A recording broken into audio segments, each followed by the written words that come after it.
Thanks everyone for tuning in today to Chamber Highlights with Kelly and Tony. We're back again, this time with Dr. Brian Lank of Coastal Integrative Health. Welcome to the show, Brian. Thanks for having me. Yeah, thanks for coming. So to go along with our theme, we're still doing top 10 New Year's resolutions.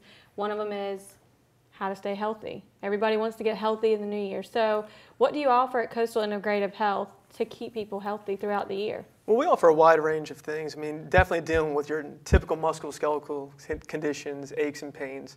But I think going with this topic of what you were talking about before, and diet and nutrition, the healthy lifestyles, that's the things that have the biggest impact on not only your health, but your future well-being as well. Yeah. So I think getting into a little bit of the nutritional counseling and understanding what healthy lifestyles can really entail is going to help us the most this new year.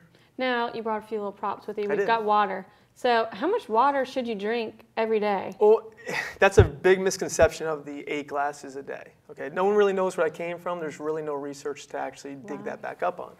The biggest thing is listen to your body. Your body's going to tell you how much you need. When you're thirsty, you need to drink water. Okay. Another way to actually tell this is urination. If urination's a very good indicator of whether you're dehydrated or not. Your urine should be a light color. If it's not, odds are you're dehydrated.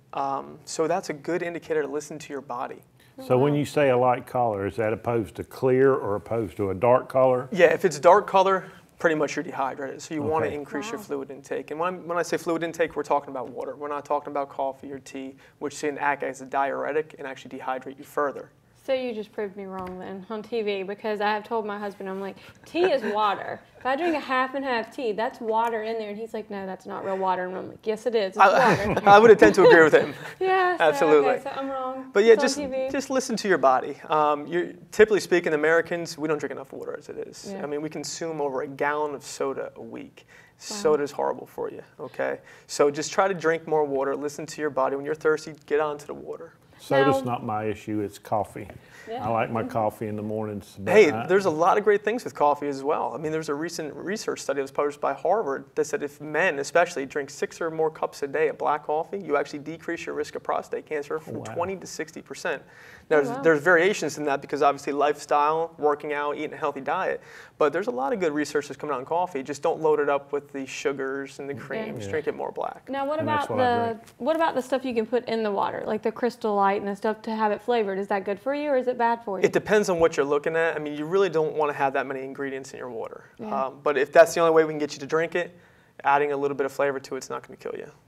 Not bad. Now, you brought some wine too. So obviously you're encouraging people to drink wine? I am. One, this helps me at home as well when I'm verifying it to my wife while I'm drinking my wine.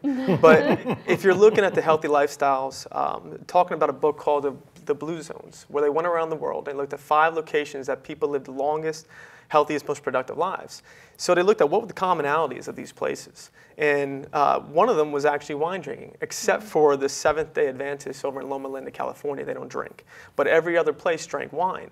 So wine in moderation, 1 to 2 glasses a night, is really healthy for you. Stick with the red wine, though. Okay, why is it red wine better than white wine? Well, there's more polyphenols and resveratrol, which helps with antioxidants, eliminating free radicals, which leads to diseases.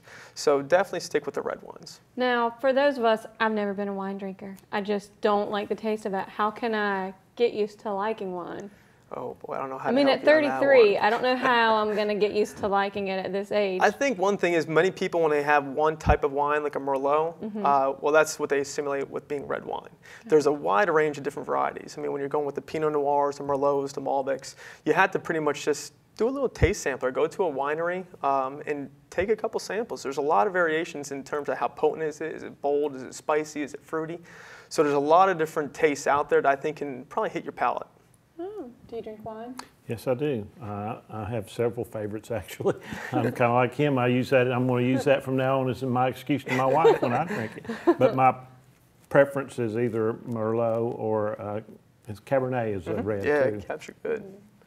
Now, what other things can you do to stay healthy throughout the year? Like, it's January now. So what kind of goals can we set that are going to be obtainable for us to do? Well, I definitely think the biggest one that's going to have the most profound effect on your health and your lifestyle is diet. I mean, 4 out of the 10 most common chronic illnesses that kill us today are linked towards diet. the cancers, the stroke, the cardiovascular diseases, the diabetes. Yeah. Diet is huge, and it's really tough when you're spending over $32 billion on food marketing to actually get the great idea of what you should be eating, what you shouldn't be eating. So I always promote an anti-inflammatory diet, and what I mean by that is eat real food. Okay, so when you go to the grocery market, stick to the parameters. Don't go into the center. You go into the center, you're going to have some issues. You don't want the processed foods.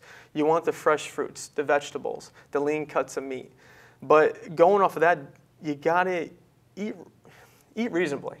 Don't fill your plate up. Have a small portion of it. But I think eating real food is the most crucial set of advice I can give to you, and most people don't understand that. Even when you're eating your grains, that's inflammatory. That produces inflammation inside your body. Wow. So you even want to limit your grain intakes. You really want to stick with the fresh fruits and vegetables and meat sparingly. In that book that we referenced earlier, The Blue Zones, that's how they ate. They ate off their land. They don't know what a hamburger is. You know, they don't know what potato chips are. They eat real food. They go out there, they garden it, they farm it, and then they come back and they cook it. And they spend a long time cooking it. So there's a lot that goes into it. But with meat, they only eat meat 5 times a month. I mean, so it's very limited on that. Wow. What about the nuts? I see you brought a medley of what looks like different nuts. Yeah, so when you're looking at snacks, I mean, what we brought in here was just a wide variation. I just picked this up from Lowe's. It's just unsalted. Don't get the salted nuts. You know, it's got some dried fruits in there, but it's a great snack. And when you're going throughout the course of the day, grab a handful of them. That'll help promote you along to another meal. But you don't want to be snacking on, you know, pretty much don't buy food from a gas station. Okay, if you're buying food from a gas station, odds are it's not the best thing for you. So you really want to snack accordingly. Get the nuts in, get the dried fruits in, and drink the water. Lay off with all the other soda drinks and things Now like that's that. a lot to implement into everyone's normal everyday diet, because most of us, you know, we go through the drive-through or we go in the center of the supermarket when we shop. So how long does it take someone to get used to eating a healthy lifestyle? Is it like a couple months, like you get through those first 2 months and then you're golden, or is it a couple weeks? Or? Well, I know a lot of Chinese, they used to talk about if you do something for 30 days in a row, it becomes a habit. But I think if you really want to take control of your health, you need to make that change. And it needs to be a lifestyle. It can't just be a goal. You really have to live it. And I think that's the problem with America today. I mean, if you look at the Western societies and our diets, we're horrible. I mean, we're compared to all the other places, 65% of our population is overweight or obese. Wow. Kids are getting adult diseases at a rapid pace. We are not heading in the right direction with our health. We're heading in the wrong direction. I really believe that has to do with our lifestyles. We're too quick to the gun where, you know, it's after baseball practice, you know, we're tired, we're worked all day long, we want something quick. So we're gonna swing in through McDonald's.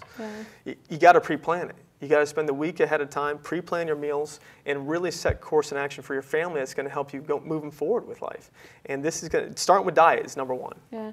Now, can someone come in and talk to someone there on staff at Coastal Integrative Health and get a plan of action or figure out what they can do to stay healthy? Absolutely. I mean, we take nutritional counseling, and all people do is if they want to take that approach towards it, we encourage them to call in, set up an appointment where we sit down with them, get your goals assessed, get an idea of what you're already doing in your life, with your lifestyle, with the foods that you're taking in, and try to roadmap something, but not make dramatic changes right away. You know, like you were saying before, it's hard to make that big of a change, but if you're goal-oriented and you know that you're going to do it for your health, you just got to game plan it, set it up, and actually follow a path that's actually going to work. Not that rapid, all right, I'm going to do it today. With that said, Doc, where is Coastal Integrative Health? Can you give the audience a little bit of information about how they can get in contact with you guys and set up an appointment? So yeah, absolutely. We're located across from Briarwood Golf Course in Charlotte in the Big Red Apple Professional Park.